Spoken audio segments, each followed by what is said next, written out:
같이 고백하며 나갑시다.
중점으로 주 앞에 나아가는 우리 청년부대를 원합니다. 기도문을 찬양드립시다. 주님의 찬양 받아주옵소서. 이 자리에 찬양을 주셔서 우리 찬양 속에 함께 해주시고 우리를 즐기려 주옵소서. 주님 앞에 나아갑니다. 주 찬양해 찬양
찬양드려 나아가기 원합니다. 우리의 온 마음 다하여 주님 앞에 나아갑니다. 단 한 시간도 주님 앞에 내 모든 것 내어 맡기지 못하고 하나님 아버지 앞에 예배자로 나아가지 못하는 연약하고 불쌍한 우리의 심령이 있습니다. 그런 우리의 모습조차도 주님께서 빚으시고 인도하여 주실 줄 믿습니다. 우리 같이 찬양하며 나아갈 때 우리의 마음 다하여 주님 앞에 나아가기 원합니다. 같이 간절한 마음으로 찬양드리면 좋겠습니다. 찬양합시다.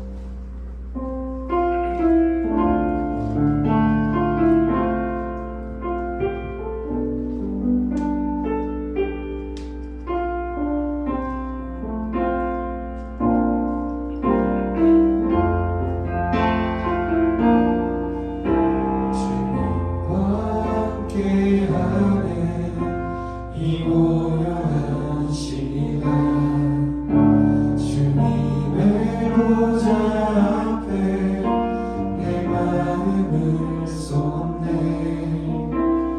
모든 것 아시는 주님께 감출 것 없네.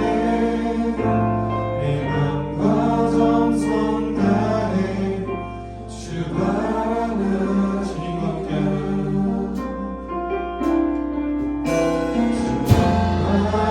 함께하는 이 고요한 시간 주님의 보좌 앞에 내 마음을 쏟네. 모든 것 아시는 주님께 감출 것 없네. 내 맘과 정성 다해 주 바라이다.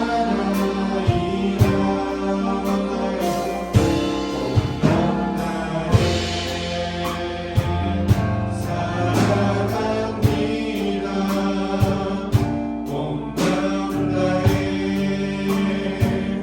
주 알기 원하네. 내 모든 삶 당신 것이니 주 반성뿐이니 온 마음 다해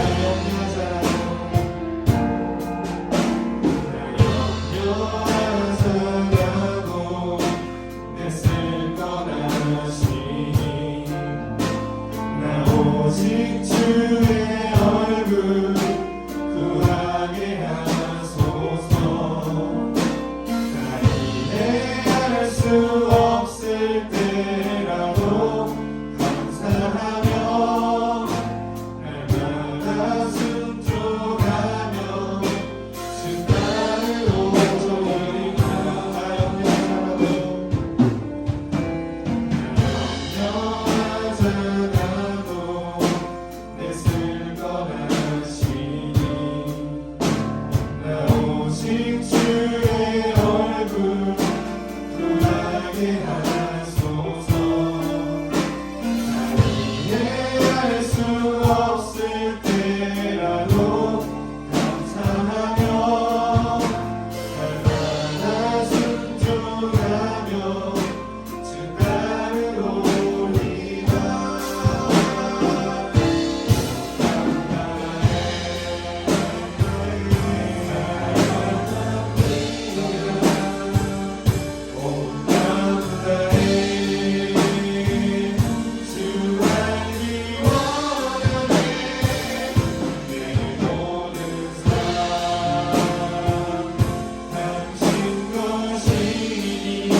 주면서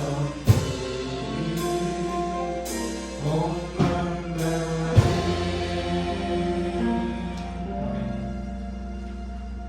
그냥 찬양 드리는데 갑자기 엄마 생각이 많이 나가지고 너무 감사한 것 같아요. 온 마음 다해 우리가 사랑한다고 고백을 하였는데 사랑한다는 게 무엇일까 다시 한번 생각을 던져주시는 것 같습니다. 예전에도 제가 이 자리에서 한번 얘기했던 것 같기도 한데 저는 사랑이 뭘까 이렇게 생각하다 보면은 엄마가 많이 떠올라요. 어머니가 많이 떠올라요. 예전에 이제 제가 일이 항상 늦게 끝나니까 12시쯤 집에 와가지고 이렇게 오면은 어머니가 제 방에서 자고 있었어요. 그냥 제가 오는 걸 보고 주무시고 싶으신 거예요. 그냥 편하게 본인 방에서 주무셔도 되는데 그냥 쪽잠을 자는 거죠. 언제는 내가 방 불을 켜고 들어가면 깨어서 내 얼굴을 보고 주무시고 싶으신 거예요. 그리고 항상 물어보세요. 밥 먹었어? 배 안 고파? 그럼 저는 눈치 없이 얘기를 해요. 배고파. 어머님이 자다가 일어나서 라면을 끓여요. 그걸 먹으면서 헷갈리더라고요. 도대체 사랑한다는 게 뭘까? 왜 엄마는 나한테 저렇게까지 하는 거지? 그냥 주무시면 되는데 왜 그러시는 걸까? 사랑하려면 저 정도로 해야 되는 건가? 이런 생각을 하게 되더라고요. 우리가 온 마음 다하여 하나님 아버지를 사랑한다고 이야기를 했는데 사실 우리는 받기만을 원하는 사람인 것 같아요. 만약에 우리가 이성 친구가 있다면 받기만을 원하는 사랑을 하면 그게 오래갈 수는 없잖아요. 나도 뭔가를 해줘야 되고 내가 때로는 무언가를 포기해줘야 되고 내가 약간 손해를 볼 때에 그 사람이 기뻐하는 모습을 보면서 손해보는데도 너무 기쁜 거죠. 그런 게 사랑이 아닌가 이런 생각을 해보게 됩니다. 우리가 같이 온 마음 다하여 하나님 아버지 사랑합니다 고백을 할 수 있는 이런 은혜를 주시면 너무 감사를 드리고 우리도 하나님 아버지 앞에 무언가를 내어줄 수 있으면 좋겠다. 그런 것이 조금은 작고 별거 아닐지라도 주님은 참 그런 우리의 모습을 또 기쁘게 받아주시겠구나 이런 생각을 한번 해보게 됩니다. 마지막으로 찬양하며 나아갈 때에 우리가 있는 그 자리에서 작은 것 하나라도 주님께 내어드리기를 원합니다. 부르신 그 자리에서 우리가 주님 사랑하기를 원합니다. 같이 고백하는 귀한 시간 되기를 원합니다. 같이 찬양합시다.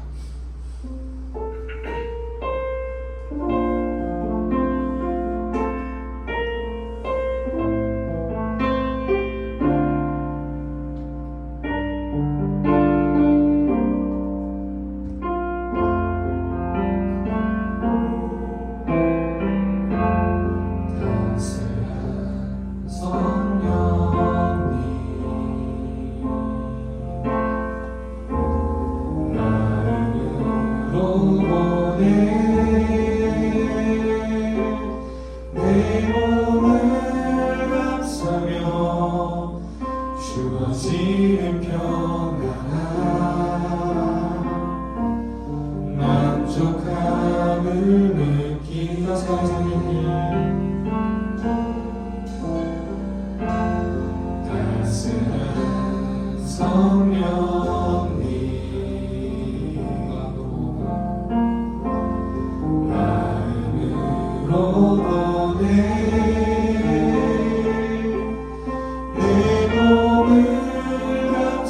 마음으로 주어지는 평안함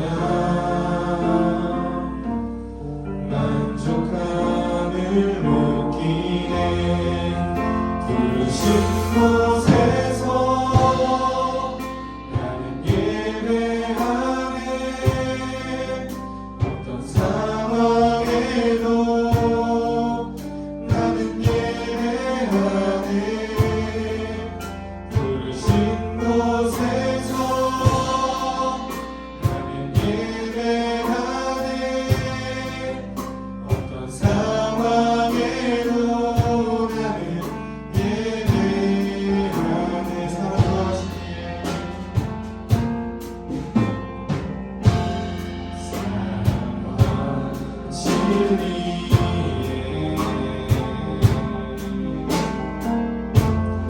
한 주기 기쁨에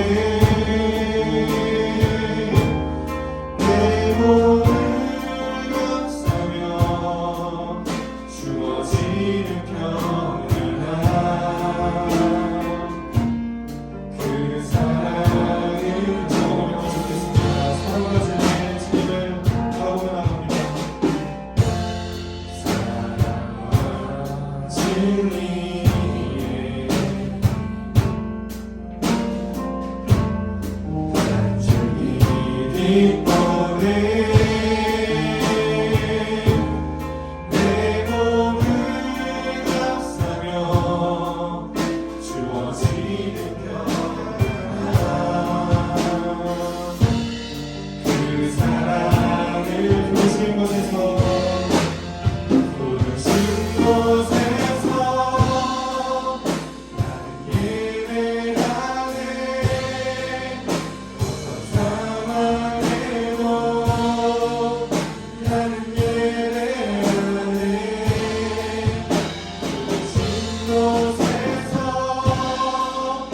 나는 예배하네 어떤 상황에도 나는 예배하네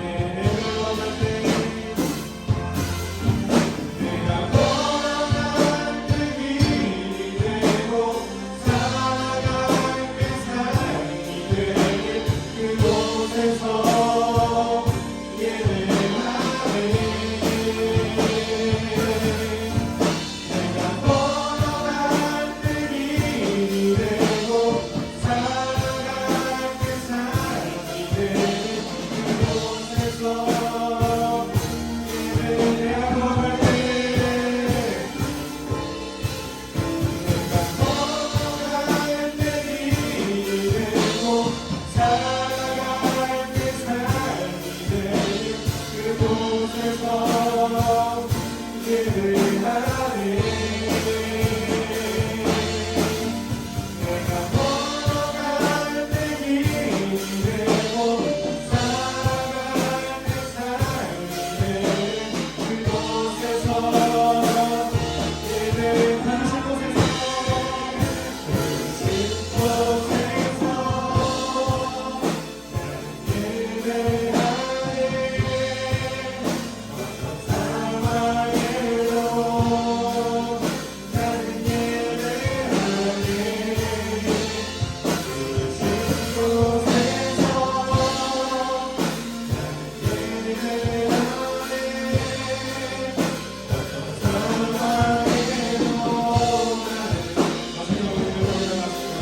예배하신 곳에서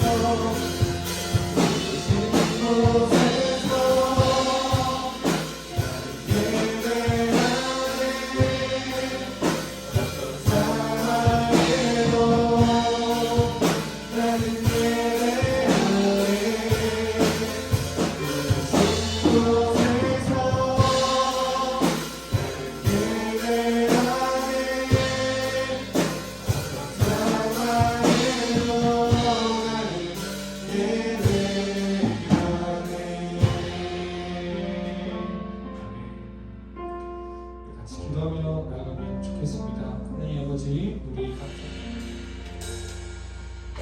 기도드리겠습니다. 사랑이 많으신 하나님 아버지, 한 주간 저희와 동행하여 주시고 하나님의 자녀로 살아갈 수 있게 해주신 은혜와 사랑에 감사드립니다. 우리가 어디에 있든 어떤 상황에서든 하나님의 자녀임을 항상 기억하게 해주세요. 지난 한 주간 세상 속에서 수많은 유혹에 흔들리던 저희의 모습을 용서하여 주시고 이 시간만큼은 주님을 바라보며 찬양할 수 있는 시간이 되길 소망합니다. 오늘 예배를 위해서 준비한 모든 손길들과 모든 순간들을 기뻐해 주시고 기억해 주시길 원합니다. 목사님께서 전해주신 하나님 말씀을 통해 우리 모두가 하나님에 대해 더 알아갈 수 있게 도와주시고 말씀을 들으면서 주님과 저희의 관계를 돌아보고 하나님과 혹시 조금 멀어져 있다면 관계가 회복될 수 있는 시간이 되게 도와주세요. 그리고 이번 한 주도 하나님께서 주신 말씀 가운데 살아가게 해주실 것을 믿으며 예수님의 이름으로 기도드립니다. 아멘. 그 사람이 그에게 이르되 내 이름이 무엇이냐? 그가 이르되 야곱이니이다. 그가 이르되 내 이름을 다시는 야곱이라 부를 것이 아니요 이스라엘이라 부를 것이니 이는 내가 하나님과 및 사람들과 겨루어 이겼음이니라.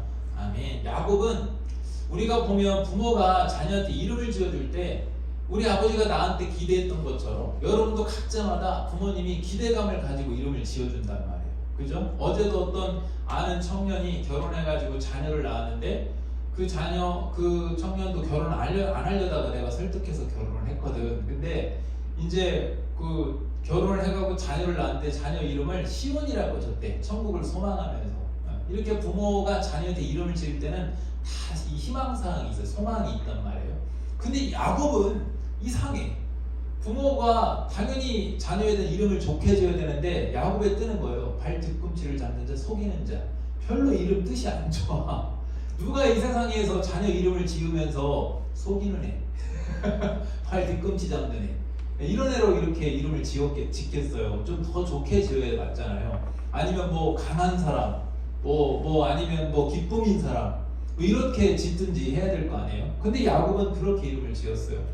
근데 실제로 야곱은 또 그런 사람이기도 해요. 그런데 조금 이상한 게 있어. 성경에서는 그런 야곱을 굉장히 비중 있게 다루고 있다. 이게 왜 그런지 아세요? 창세기에 보면 50장이잖아요. 창세기가 50장인데 거기서 가장 많은 분량을 차지하는 게 야곱에 대한 이야기예요. 그리고 또 성경 전체적으로도 여러분 이스라엘이라는 이름이 나중에 할겠지만 야곱한테 하나님이 새롭게 주신 이름이 이스라엘이거든. 성경에서 가장 많이 불리는 이름이 뭐예요? 이스라엘이에요. 이스라엘 백성, 이스라엘. 그리고 신약에 와서 예수님 믿고 아브라함의 후손, 즉 믿음의 자손이 된 우리 성도를 뭐라고 하냐면 다른 말로 칭할 때 새 이스라엘이다 이렇게 칭해요. 그러니까 이상하게 속이는 자고 실제로도 그렇게 살았고 흠이 되게 많은 사람이거든. 그런데 성경은 그런 야곱을 굉장히 비중 있게 다루고 있어. 왜 그럴까요, 여러분? 사실 야곱을 보면 우리랑 가장 많이 닮아 있어. 나도 성경 인물들 다 보면 닮고 싶은 사람은 있어. 나도 닮고 싶은 사람, 뭐 다윗이나 막 이렇게 닮고 싶은 사람은 있는데 닮고 싶은 사람이 아니라 누구랑 가장 닮았을까를 놓고 보면 야곱이야. 야곱이 가장 인간적으로 어떤 흠이나 약함이나 또 두려움 이런 것들 내 모습을 거울처럼 딱 볼 수 있는 게 바로 야곱이라고 할 수가 있어요. 대부분의 신앙인들은 야곱과 굉장히 비슷한 점이 많습니다. 우리는 실수투성이고. 그런데 그런 야곱, 이 야곱을 왜 성경에서 가장 비중 있게 다루고 이렇게 하시느냐? 자, 야곱을 이스라엘 되게 하신 하나님, 즉 야곱처럼 부족한 이런 사람도 하나님은 결국 믿음의 후손, 믿음의 사람이 되게 하셨고 축복의 사람이 되게 하셨다 이 말이에요. 야곱이 인격적으로 좋아서가 아니라 그 야곱을 누가 만드신 거예요? 하나님께서 이끌어 가셨다 이 말이죠. 그래서 우리한테도 기대하는 게 뭐냐면 성경이 야곱 이야기를 통해 기대하는 게 뭐냐면 우리 역시도 그렇게 부족한 게 많고 보잘것없지만 그런 우리도 우리가 잘해서가 아니라 신앙생활은 하나님이 야곱을 이스라엘 되게 하신 하나님께서 우리를 그렇게 인도하셔서 결국 믿음의 사람, 결국 축복의 사람이 되게 하신다. 즉 우리도 그렇게 될 수 있어 라고 이렇게 성경은 말씀하고 있는 거예요. 그래서 야곱을 가장 많은 분량을 차지해. 반면에 이삭은 거의 실수가 없이 굉장히 순종을 많이 하고 되게 멋있게 살았거든. 이삭은 지난번 조금 실수했지만 그것도 큰 실수는 아니야. 드러내놓고 불순종하진 않았어. 이삭 이야기는 굉장히 창세기에서 짧은 부분을 할애하고 있습니다. 그런데 야곱은 굉장히 많은 부분을 할애하고 있어요. 자, 그러면 이제 오늘 우리 말씀으로 돌아와서 우리도 좀 생각해 볼 필요가 있어요. 야곱이라는 이름이 그런 사람인데 그러면 우리 삶을 각자 놓고 봤을 때 어떤 이름을 가지고 있을까? 방금 내가 얘기한 건 이름은 곧 나의 삶이라는 걸 얘기했어요. 어떤 이름? 그리고 그 이름을 가지고 있는 내 인생은 지금 행복한가 한번 생각해 봐야지. 그런 삶을 살고 있는 그런 방식으로 살아가고 있는 나는 행복한가? 즉 야곱에게 적용해보면 야곱과 적용해보면 야곱은 가족도 속이는 사기꾼이었어요. 아버지 속이고 형 속이고 장자권 뺏고 축복권 뺏고 그랬단 말이에요. 그리고 꾀돌이야. 왜 꾀돌이냐? 외삼촌도 좀 사기성이 있는데 외삼촌이 이제 일한 싹을 잘 안 주니까 어떻게 그거를 받았냐면 유전자 법칙 해가지고 세상 지식으로 해가지고 이삭하고 어떻게 비교되는지 봐요. 이삭은 우물물을 자꾸만 막 메워버리니까 그 지역 토착민들이 메워버리니까 어떻게 했어요? 자기 머리에 안 쓰고 어떻게 했어? 그냥 그대로 하나님이 원하는 방법대로 다시 또 가서 우물을 판 게 이삭이야. 근데 야곱은 그렇게 안 당해. 똑같이 꾀를 더 내가지고 그냥 복수해버려. 어떻게 하냐? 외삼촌이 싹을 안 주니까, 펌싹을 안 주니까 꾀를 내가지고, 외삼촌 나에게도 이렇게 펌싹을 주는데 당시에 거의 다 양과 염소 짐승은 이 하얀색 아니면 검색이었거든. 근데 야곱은 뭐래? 얼룩진 걸 내가 가질게요. 이렇게 하는 거야. 이게 외삼촌이 생각하면 얼룩진 거? 아니 1000마리 중에 얼룩진 게 몇 마리나 있을 거야. 한두 마리나 있을까 말까? 그러니까 외삼촌이 그러라고 그렇게 하라고 이렇게 한 거지. 외삼촌 속에 생각이 아니 저런 미련한 놈 이렇게 생각했겠지. 근데 어떻게 하느냐? 야곱이 거기서 꾀를 내기를 우물가에 물 먹을 때 이 짐승이 양과 염소가 물 먹을 때 거기서 이제 짐승들이 이제 짝짓기를 많이 했나 봐요. 근데 그 교미를 할 때 이제 이 나뭇가지로 해가지고 하얀색 얼룩진 걸 이렇게 보게 하는 거야 앞에다가. 그러니까 얘들이 짐승이 이제 짝짓기 할 때 얼룩진 걸 보니까 이 새끼도 날 때 얼룩진 걸 나게 되는 거예요. 이런 유전적인 지식이 있었어. 참 똑똑하지. 근데 거기서 또 안 끝나. 딱 할 때 그것을 튼튼한 놈이 오면 그렇게 얼룩진 거를 보여주고, 좀 안 튼튼한 놈은 외삼촌 가지라고 그냥 원래대로 놔둬버려. 그러니까 나중에 이제 좀 지나니까 어떻게 돼? 약한 놈은 다 하얀 놈하고 검은색이 돼가지고 약한 짐승은 외삼촌게 되고, 튼튼한 놈은 얼룩진 놈이 돼가지고 자기게 되는 거잖아. 이렇게 해가지고 자기 지식으로 자기 지혜로 꾀를 내서 얻어내는 게 야곱이었어. 축복을. 자기 형의 장자권도 꾀를 내서 팥죽으로 얻어내는 사람. 또 아버지의 축복권도 꾀를 내가지고 여기다가 양털을 막 묻혀가지고 아빠가 이삭이 눈이 어두우니까 거기다 형처럼 속여가지고 축복을 받아버려요. 이런 사람이었다. 그러니까 꾀돌이고 사기꾼이고, 그리고 물질의 탐심도 좀 많이 있고, 그리고 결국은 야곱은 자기 방법대로 이렇게 부자가 됐어요. 그런데 갖고 싶은 거 다 가졌잖아. 장자권도 가졌지, 아버지 축복권도 얻었지. 그리고 외삼촌 집에 해가지고 꾀를 내가지고 부자가 됐지. 그랬단 말이야. 근데 그 인생이 아직은 행복하지 않아. 아직은 뭔가 행복하지 않아. 왜 행복하지 않느냐? 사람은요, 아무리 물질이 많고 뭐가 많이 있어도요, 사랑이 해결되지 않으면 불행해요. 사람은 사랑을 받고 살아야 되고 사랑을 나누고 살아야 되는 거예요. 이 시대에 여러분 우리가 왜 불행한 줄 아세요? 우리 어렸을 때만 해도 옆집하고 고구마 나누고 다 했어. 지금 그게 없잖아. 옆집이 누가 사는지 그런 게 없잖아. 여러분 사람은 일터에서도 마찬가지고 어디서든지 사랑의 관계가 돼야 행복한 거예요. 근데 지금 그게 안 되잖아요. 야곱도 똑같아요. 얻고 싶은 거 다 얻었어. 근데 사랑의 관계가 안 돼. 왜 안 되는 줄 아세요? 엄마한테 완전히 사랑을 독점해서 편애를 받았는데 엄마랑 헤어졌잖아요. 그죠? 그리고 아버지한테는 어떻게 했어요? 아버지한테는 반대로 아버지는 형만 사랑했어요. 그 다음에 형하고는 단둘이 있는 형하고는 어떻게 됐어요? 형하고는 원수지간이 되어버렸어. 형이 자기를 죽이려고 도망갔어요. 그리고 아내를 얻기 위해서 무려 20년을 아내를 얻기 위해서 종살이를 했는데 그 아내 한 명만 얻으면 되는데 그 아내 한 명을 얻기 위해서 누굴 얻었어요? 별로 안 좋아하는 여자 둘을 얻었어요. 그래서 아내 한 명 얻고 싶었는데 아내를 셋이나 얻었어. 셋이나 생겼죠. 좋은 게 아니야. 자기가 원해서 얻은 게 아니라고. 그 다음에 자녀도 어떻게 했냐? 자기와 결혼한, 자기가 사랑했던 여자랑 사이에서 자녀를만 낳은 게 아니라 무려 다른 여인들과 해가지고 여종까지 해가지고 무려 자녀가 10아들과 1명의 딸을 얻었어요. 원해서 얻은 건 아니에요. 훗날 하나님께서 자기가 야곱이 사랑했던 라헬에게 자녀를 주긴 하지만 그 자녀를 둔 2명, 요셉이 어떻게 돼요? 팔려가잖아요. 요셉이 팔려가잖아요. 노예가 되버렸잖아요. 생이별을 해버려요. 자기가 사랑하는 자녀와. 그리고 둘째 베냐민 나타가 자기가 사랑하는 아내 라헬이 죽게 돼요. 한번 생각해봐. 인생이 너무나도 딱 보면 많이 얻은 것 같지만, 자기가 꾀를 내서 자기의 방법대로 얻은 것 같지만 지금 뭘 못 얻고 있어요? 야곱은? 물질은 다 얻었어. 얻고 싶은 이 땅의 걸 다 얻었어. 근데 관계적으로 하나도 얻은 게 없어. 하나도 얻은 게 없어. 많은 부를 누렸지만 행복이 없어.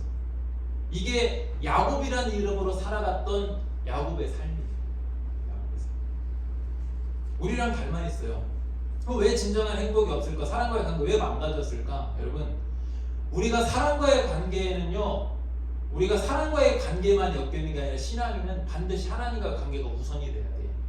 부모와의 관계도 마찬가지고 형제와의 관계도 마찬가지고 친구 연인과의 관계에 있어서 신앙에는 하나님과의 관계가 해결되지 않으면 다 무너지는 거예요. 다 망가지는 겁니다. 다 끝나는 거예요. 근데 하나님과의 관계가 딱 물고가 트이잖아요. 그러면 망가졌던 부모와의 관계도 해결되고 형제의 관계도 해결되고 그 외에 다른 관계들도 다 해결되게 되어 있어요. 근데 야곱은 지금 뭐가 안 돼서 지금 다 망가졌느냐? 하나님과의 진정한 관계가 아직 형성이 안 됐어. 막연히 축복만 받고 싶은 욕심은 있었지만 아직 하나님을 찐으로 만나진 않았어. 제대로. 중간에 하나님을 이게 에서한테 쫓겨가지고 라반네 집으로 갈 때, 외삼촌 집으로 갈 때 광야에서 하나님을 만나긴 했지만 여기 환상 중에 봤지 직접 얘가 야곱이 하나님을 만나서 대화한 건 아니었거든. 그 야곱은 아직 조금 더 하나님과 관계가 더 필요했어요. 그게 안 되고 나니까 야곱은 어떻게 살았냐? 자기 인생을 살았어요. 자기가 하고 싶은. 그게 바로 야곱이라는 이름을 가졌던, 지금 말하자면 우리로 표현하면, 신약으로 표현하면 거듭나기 이전의 야곱의 인생이에요. 얻고 싶은 걸 다 얻었어. 굉장히 열정적으로 여자를 얻기 위해서 수십 년간 종살이까지 하고 꾀를 내고 할 거 다 해가지고 부자도 되고 다 했습니다. 자녀도 많고 다 많아. 근데 행복하다고 말할 수 없어. 실제로 야곱이 나중에 애굽의 바로 앞에서 바로 자기가 험악한 인생을 살았으나 이렇게 얘기를 할 정도였어. 근데 우리는 분명히 야곱의 축복이라는 노래도 부르고 야곱은 분명히 복된다고 하거든요. 왜 그럴까? 이제 드디어 두 번째인데, 그랬던 그가 하나님과의 관계 안에서 새로운 인생이 됩니다. 새로운 이름을 받게 돼요. 자, 이제 야곱은 아까 얘기했지만 물질에 대한 집착도 남다랐고, 그리고 한 여인을 위해서 14년을 종처럼 일했던 열정을 갖고 있었고, 또 자신의 유익을 위해서 물물 가르지 않고 막 어떻게 꾀를 내고 얻어내고 막 이렇게 가득 이런 사람이었어. 하지만 또 반면에 두려움도 굉장히 많은 사람이었어. 우리 두려움 되게 많잖아. 우리 되게 많이 무서워하잖아. 그런데 그렇게 수많은 단점이 있었지만 딱 하나, 누구도 아마 내가 성경에서 보면 최고 같아. 야곱 이 부분에 있어. 최고로 하나, 모든 것들이 단점이 딱 하나, 야곱만이 독특하게 갖고 있는 장점이, 남다른 장점이 하나 있었어요. 그게 뭐냐? 하나님의 축복과 하나님과 관계에 대해, 사랑에 대한 그런 열망이 대단했습니다. 이건 최고야. 이 욕심을 야곱을 따라갈 사람이 없었어. 이게 세상 기준으로 보면 좋은 거 아니지. 야곱은 어느 정도였냐? 하나님의 축복에 대한 어느 정도의 열망이 있었어요? 형을 속이고 아버지를 속여서라도 갖고 싶어하는 열망이 있었어요. 근데 하나님은요, 이상하지? 그 방법이 좋지 않은데 그러한 열망을 갖고 있는 야곱을 인정해 주세요. 인정해 주세요. 왜 그럴까? 여러분, 왜 그럴까? 다른 사람들은 다 하나님에 대한 그런 열망이 별로 없어. 그렇듯이 말든지 제가 나를 좋아하는지 안 좋아하는지. 여러분 집에서 아까 자녀 얘기했지만 어떤 자녀가 이쁜 줄 알아요? 내가 딱 태어나고 봤는데 아빠가 왔는지 하나는 그런 자녀보다는 아빠 하고 딱 달라드잖아. 그럼 걔가 평소에 속을 많이 썩여도 걔가 이쁘다? 그래도 똑같아요. 야곱이 물론 부족한 게 많이 있어. 고쳐야 될 것이 많이 있어. 근데 야곱은 하나님에 대한 그 열망만큼은 타의 추정으로 했어요. 그래서 하나님이 그걸 인정해 주셨어요. 여러분, 천국, 이 마태복음 11장 12절에 이런 말씀이 있어요. 천국은 침노를 당하느니 침노한 자는 빼앗느니라. 내가 몇 번 얘기했을 거야. 여러분, 하나님의 축복은요, 가만히 있어서 입 벌리고 먹는 게 아니에요. 내가 아동부나 이런 주일학교 이런 데 설교하는 중등부까지도 내가 써먹는 게 뭐냐면, 뭘 써먹냐면 뭐 선물 같은 걸 여기다 좋은 거 이런 거 해놓고 이렇게 손 들고 적극적으로 설교할 때 이제 이렇게 일방적으로 청년할 때는 안 하죠. 질문도 하고 이렇게 하거든. 그러면 적극적으로 대답하고 막 손 들고 이렇게 맨 앞에서 그런 애들한테 그냥 계속 몇 줄을 몰아줘 버려. 한 명한테 계속 줘. 하는 애만 줘. 계속 줘. 그럼 애들이 막 입이 이만큼 나와 있어. 그러면 내가 그때서 니들도 해라 그렇게.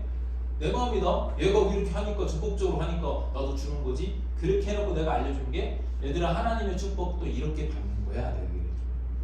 여러분 가만히 있어서는요 하나님 은혜 주시든지 말든지 이것보다는 하나님 저에게 은혜를 주십시오. 저에게 복을 주십시오.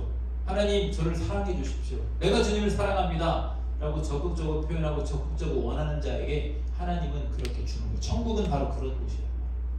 침노를 당한다. 그래서 천국. 그게 어떤 말이에요? 우리가 침노를 침략해야 된다 이 말이에요. 적극적으로 가야 된다 이 말이지. 침노하는 자는 빼앗느니라. 그게 무슨 말이에요?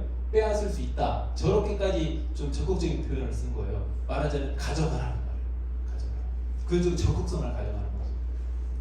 부모가 밥이 줬을 때 밥 먹어라! 젤로 속 타는 게 가만히 있는 애들이요. 근데 옆에 와가지고 부모가 밥 먹고 있는데 엄마 나 그거 맛있겠다 하고 나 한 입만 주문한대? 밥 먹기 전이지 막 주문한대? 그럼 부모가 어떻게 해? 막 주잖아 입에다가. 이런 거랑 똑같은 거예요. 근데 야곱이 그런 면을 갖고 있었다 이 말이에요. 야곱이 하는 속을 많이 썩이는 성향이죠. 오늘 본문에 아까 이제 그러면 이제 본문으로 좀 돌아와서 어떤 상황 때문에 야곱이 이름이 바뀌게 되는지 똑같 방금 내가 얘기했던 그 적극성 때문에 이름이 바뀌고 인생이 바뀝니다. 보세요. 야곱이 이제 그렇게 외삼촌 집에서 꾀를 내서 부자가 됐어요. 아까 내가 이제 염소와 그 얼룩진 짐승 얘기해줬죠. 그렇게 해가지고 큰 부자가 돼가지고 왔어요. 이제 고향으로 오려고 하는데 문제가 있어. 형 에서와의 관계가 아직도 그대로야. 엉망진창이야. 근데 형은 화를 쏘고 막 용사야. 사람들도 많이 거느리고 있어. 야곱은 겁쟁이 너무 그 옆에서 무서워. 형이 나를 당장 죽일 것 같아 아직도. 그러니까 어떻게 하냐? 형이 자기를 죽일 것 같으니까 어떤 또 인간적인 꾀를 내는지 한번 봐봐. 창세기 30장 21절 22절 한번 보세요. 그 예물은 그 앞서 보내고 그는 무리 가운데 밤을 지내다가 그 뒤에 밤에 일어나 두 아내와 두 여종과 11아들을 인도해 야복 나루를 건널세. 그렇게 했어. 이게 무슨 말이냐? 형이 자기를 죽일 것 같으니까 형 눈에 들으려고 형이 혹할 만한 자기의 그 부자가 됐으니 그 재산 있죠? 재산을 먼저 보내는 거야. 왜? 그 다음에 두 번째 거기까지 괜찮아. 형 마음을 누구들로 재산을 먼저 딱 보여주는데 그 다음 뒤에는 누굴 보내느냐? 자기 처자식을 보내는 거야. 왜?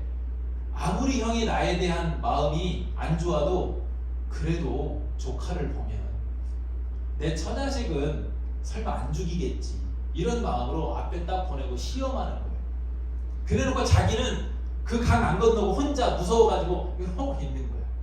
여러분 얼마나 비열하고 얼마나 가련하고 얼마나 진짜 안 좋은 모습입니까?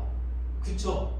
그런데 가장 우리가 낮고 연약하고 내 스스로가 볼 때도 비열해 보이고 정말 내 스스로가 볼 때도 너무나도 보잘것없는 그런 상황일 때 하나님께서 야곱을 찾아오십니다. 여러분 우리 하나님이 좋은 게 뭔지 아세요?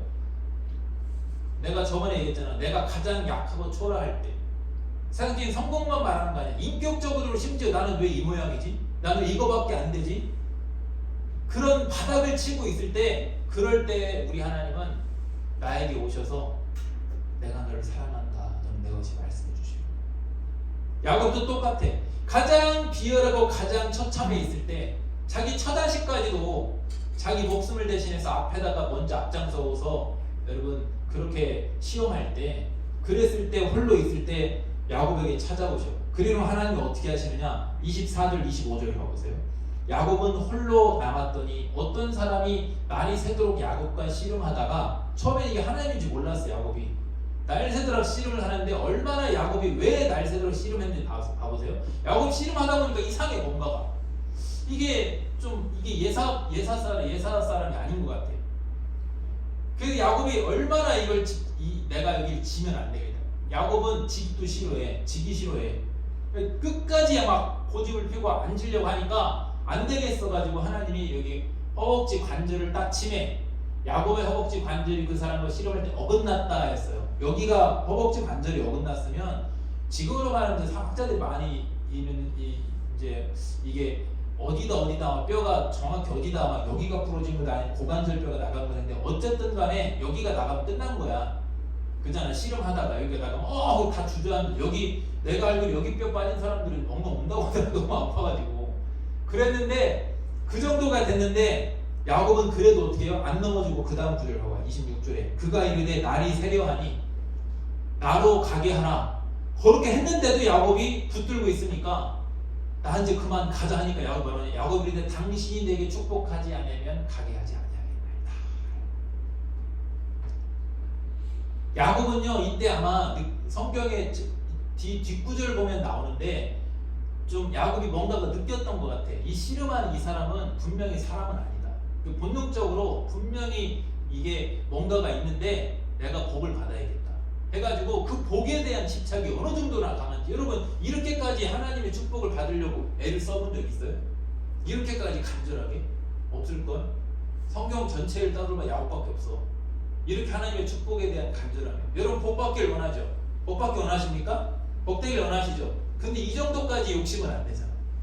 이 정도까지 집착하지 않잖아. 뭐해? 하나님의 축복에 대해서.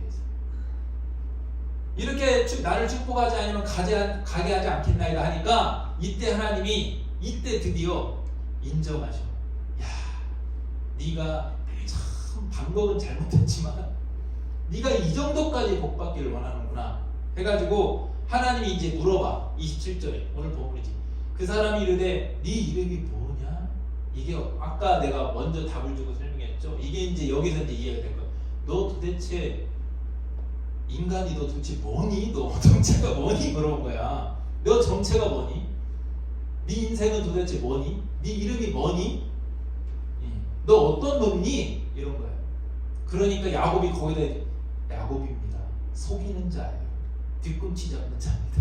이렇게 하는 거지. 하나님 앞에 말을 해. 자기 인생에 대해서 실토를. 자기 이름 그 자체니까 자기 인생. 여러분 지금 여러분한테 들어와서 하나님이 여러분한테 여러분 이름을 물어요. 너 이름이 뭐니? 너 인생이 뭐니? 어떤 인생을 살고 있니? 하나님한테 물어봤을 때 그 앞에서 여러분 우리는 뭐라고 말할 수 있을까요? 야곱입니다. 근데 하나님이 뭐라고 하는지 아세요? 28절에 그가 이르되 내 이름을 참 은혜가 돼. 이제는 다시는 야곱이라 부르지 아니할 것이다. 이스라엘이라 부를 것이다. 이는 왜? 네가 하나님과 및 사람들과 겨루 이겼음이니라 했어요. 이게 무슨 말이냐? 이전에는 네가 야곱일 때는 네 꾀를 내서 네 방법대로 사람들을 이기려고 했지만 너는 항상 졌어. 지금 네가 라반을 이긴 것 같지만 그 재산 한 방에 에서 앞에 다 헌납했어. 심지어 네 처자식까지도 다 앞장서었어. 너는 평생을 네 방법대로 얻으려 했지만 결국 얻은 게 하나도 없어. 그게 야곱의 인생이야.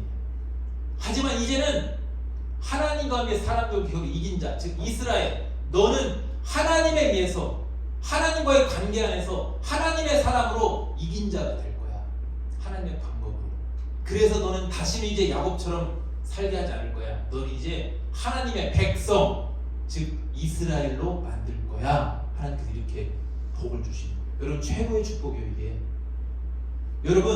여러분으로 와서 여러분 복 받기를 원하시죠? 뭐가 첼로 복인 줄 아세요? 여러분의 방법대로 살아가는 야곱의 인생이 아니라 하나님이 책임져 주시는 하나님의 방법대로 살아서 복을 받는, 세상을 이기고 사람들이 이길 수 있는 그런 축복의 사람, 즉 이스라엘이 되는 게, 하나님의 백성다움이 되는 게 진짜 최고의 복인 거예요. 여러분. 인생이 바뀌는 거. 그걸 우리 신약에서 뭐라고 그래? 그리스도 안에서 거듭났다 그래. 새로 태어났다.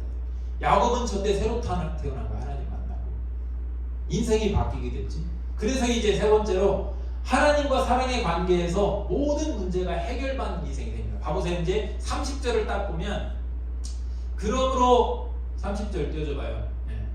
그러므로 야곱이 그곳 이름을 분이엘은 하나님의 얼굴이라는 뜻이야. 분이엘이라 하였으니 그가 이를 내가 하나님과 대면하여 보았으나 내 생명이 보존되었다. 이게 무슨 말이냐? 전에는 하나님을 대면하지는 못했어. 막연히 알았어. 그냥 하나님에 대해서. 여러분 하나님에 대해서 막연히 알고 지금 신앙생활 하십니까? 하나님을 분명하게 하나님과 관계 안에 있기를 원합니다. 야곱은 저 때 이후로 가장 본인이 가장 추악하고 비열했을 때 하나님을 만나서 씨름하면서 그래도 하나님 내가 복을 받고 싶습니다. 내가 이렇게 비참하고 비열하고 아무것도 아니고 너무나도 내가 추접스러운 모습이지만 그런데도 나는 복을 끝까지 받고 싶습니다. 그래 이제는 네가 이스라엘 해라. 하나님의 백성이 되라. 다시는 야곱처럼 살지 마라. 언제부터? 하나님을 만났잖아. 하나님을 직접 만났잖아. 관계가 완전히 깊어졌잖아. 그리고는 자기는 너무나도 죄스럽고 보잘것없는 모습이기 때문에 하나님을 만나면 죽어 마땅한데 그 앞에서. 그런데 하나님이 나를 안 죽이셨어.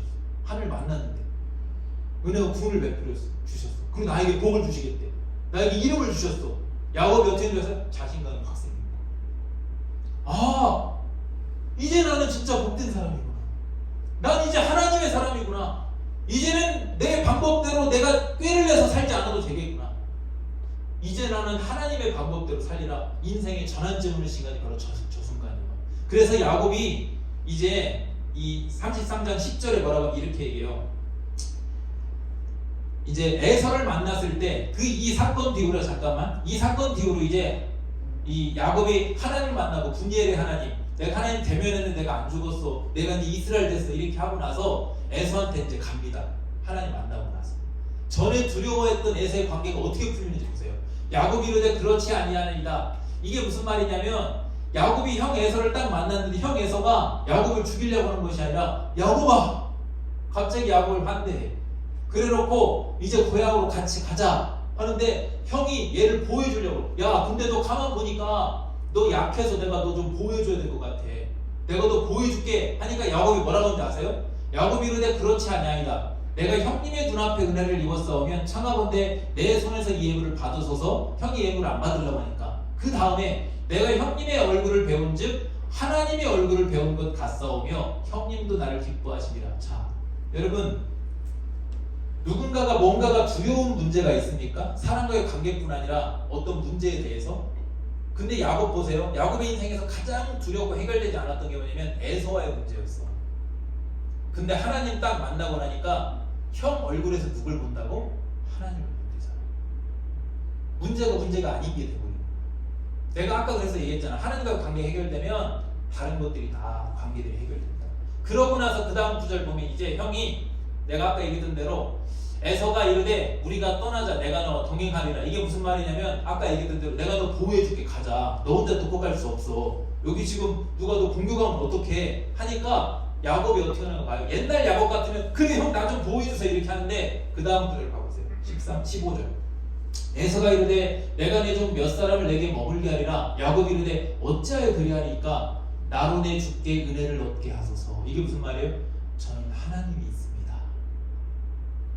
형 괜찮아요. 형 힘 센 거 알아요. 나 약한 거 알아요. 근데 나 보호해주지 않아도 돼요. 왜? 나는 이제 하나님이 함께하고 있거든요. 하나님이 내게 은혜를 베푸실 거니까 형 그냥 가고 내가 하나님께 또 한 번 은혜를 받게 해주세요 라는 것이. 하나님에 의해서 해결받고 하나님에 의해서 이기고 하나님에 의해서 보호받는 그런 인생, 바로 이게 야곱이 아닌 이스라엘의 인생인 거예요. 이름이 바뀌고 인생이 바뀐 거죠. 여러분 야곱은 이제 확신이 있어. 관계 안에 하나님이 나를 사랑하시고 그래도 나를 사랑하시고 날 책임져 준다 했어. 그래서 뭐라고 하는지 아세요? 그 자리를 20절 33장 20절 야곱이 뭐라고 보면 거기에 제단을 쌓고 거기서 예배를 드리고 그 이름을 엘렐로 헤이 이스라엘. 이게 무슨 말이냐면 강하신 하나님 이스라엘의 하나님이라는 뜻이에요. 야곱의 인생의 뒷백이 이제 누구란 얘기예요? 하나님. 자신의 지혜, 자신의 속이는 꾀가 아니라 또 형 에서도 아니고 자신의 인생의 뒷백은 누구라고요? 하나님이랄까. 강하신 하나님이랄까. 여러분도 이런 인생으로 야곱이 아니라 이스라엘 되기를 축복합니다. 이름이 바뀌길 바랍니다. 어떻게 해요? 내 방법, 내 능력으로 싸우고 꾀를 내고 속이고 거짓하고 그리고 또 두려워하고 또 빼앗기고 넘어지는 것이 아니라 하나님을 찐으로 만나서 하나님과 그 끈끈한 관계 안에서 그래도 하나님은 나를 사랑해. 그리고 하나님이 나를 지켜주셔. 그리고 나는 하나님이 나한테 겨루 이긴다 했어. 그게 무슨 말이야? 하나님 나한테 져주셔. 여러분 부모는 자녀한테 져줘요. 이게 그런 의미도 담겨져 있어. 여러분 씨름할 때 하나님이 야곱을 못 이겨서 거기다 내다 꽂지 않았을까? 아니야. 하나님 야곱에게 져준 거지. 여러분 우리가 하나님을 의지하잖아요. 매달리잖아요. 하나님 우리한테 져준다니까. 그 대표적인 예가 뭔지 아세요? 기도할 때 우리가 기도하면 하나님은 져주셔. 그게 바로 이스라엘의 삶이에요. 여러분 담대하게 이제 여러분 지식으로 여러분 지혜로 여러분 능력만 가지고 두려워서 머뭇머뭇하지 말고 차라리 기도하고 이스라엘로 살기를 바랍니다. 그럼 하나님이 책임져 주십니다. 마지막 결론 28절 보세요. 이제 우리 이거 함께 읽고 이제 끝낼게요. 시작. 그가 이르되 내 이름을 다시는 야곱이라 부를 것이 아니요 이스라엘이라 부를 것이니 이는 내가 하나님과 함께 사람들과 겨우 이겼습니다. 어떻게 이겨요? 하나님과 사람을? 다시는 야곱이 되지 마세요. 여러분 이스라엘의 이름으로 살기를 바랍니다. 이스라엘은 하나님의 백성, 하나님의 사람. 야곱은 내 꾀, 내 머리, 내 능력. 그러지 말고 여러분 하나님을 찐으로 만나서 하나님과 그 관계 안에서 우린 연약하지만 그래도 사랑해 주시고 먼저 찾아와 주시고 항상 복을 주기를 원하는 그 하나님한테 여러분 매달리시길 바랍니다.